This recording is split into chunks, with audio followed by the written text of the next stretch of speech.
Hello students, നമ്മുടെ valuation ക്യാമ്പിൽ നിന്ന് അത്ര നല്ല ശുഭകരമായ വാർത്തയല്ല കേൾക്കുന്നത്. നമുക്കറിയാം, ഇക്കഴിഞ്ഞ എക്സാമിനേഷൻ നമ്മൾ എഴുതിയ സമയത്ത്, +2 എക്സാമിനേഷൻ എഴുതിയ സമയത്ത് ചില സബ്ജക്റ്റിനൊക്കെ പാറ്റേൺ മാറിയത് നമ്മൾ കണ്ടതാണ്. അപ്പോഴൊക്കെ പല കുട്ടികൾക്കും എക്സാമിനേഷൻ കൃത്യസമയത്ത് കംപ്ലീറ്റ് ചെയ്യാൻ പറ്റാത്ത അവസ്ഥയും, ചില ക്വസ്റ്റിന് ഒരു ട്വിസ്റ്റിംഗ് ക്വസ്റ്റൻ ആയതുകൊണ്ട് തന്നെ വേണ്ട രീതിയിൽ പ്രസൻറ്റ് ചെയ്യാൻ പറ്റാത്ത അവസ്ഥ ഉണ്ടായിരുന്നു. അപ്പോഴൊക്കെ കുട്ടികളുടെ ഒരു ആകെയുള്ളൊരു ആശ്വാസം എന്ന് പറയുന്നത് നമ്മുടെ വാല്യുവേഷനിൽ ചില മാറ്റങ്ങളൊക്കെ വരുത്തി വാല്യുവേഷൻ ലിബറലായിക്കൊണ്ട് നമ്മുടെ മാർക്കുകൾ കൂടാൻ സാധ്യതയുണ്ടോ എന്നുള്ളതാണ്.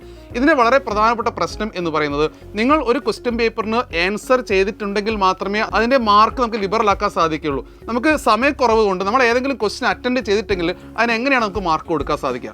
ഫോർ എക്സാമ്പിൾ, നമ്മൾ 25 ക്വസ്റ്റ്യനുള്ള ഒരു ക്വസ്റ്റ്യൻ പേപ്പറാണ്, നമ്മൾ 20 ക്വസ്റ്റ്യൻ എഴുതുന്നു. 5 ക്വസ്റ്റ്യൻ നമുക്ക് എഴുതാൻ സമയമില്ല. അപ്പോൾ എഴുതാൻ സമയമില്ലെങ്കിൽ ആ മാർക്ക് ഒരിക്കലും നമുക്ക് തരാൻ പറ്റില്ല. അതുകൊണ്ട് ലിബറലൈസ് ചെയ്യുക എന്ന് പറഞ്ഞാൽ നമുക്ക് ഉദ്ദേശിക്കുന്നത് ഒരു ആൻസർ ചെയ്തതിന് ശേഷം അതിന് എന്തെങ്കിലും മാർക്ക് അഡീഷണൽ കൊടുക്കുക എന്നാണ്. അറ്റൻഡ് ചെയ്തിട്ടില്ലെങ്കിൽ നമുക്ക് തീരെ മാർക്ക് കിട്ടില്ല. അതുകൊണ്ട് നമ്മുടെ വാല്യുവേഷൻ സമയത്ത് ഏതെങ്കിലും ക്വസ്റ്റ്യൻസ് അറ്റൻഡ് ചെയ്തിട്ടില്ലെങ്കിലൊക്കെ നമുക്ക് തീരെ മാർക്ക് കിട്ടാത്ത അവസ്ഥയാണ്. അതുകൊണ്ട് തന്നെ ഇപ്രാവശ്യത്തെ +2 റിസൾട്ട്, കൊമേഴ്സിൻ്റെ റിസൾട്ട് വരുന്ന സമയത്ത് A+ൻ്റെ എണ്ണത്തിൽ വലിയ ഒരു കുറവ് വരാൻ സാധ്യതയുണ്ട് എന്നാണ് നമുക്ക് കിട്ടിയ റിപ്പോർട്ട്.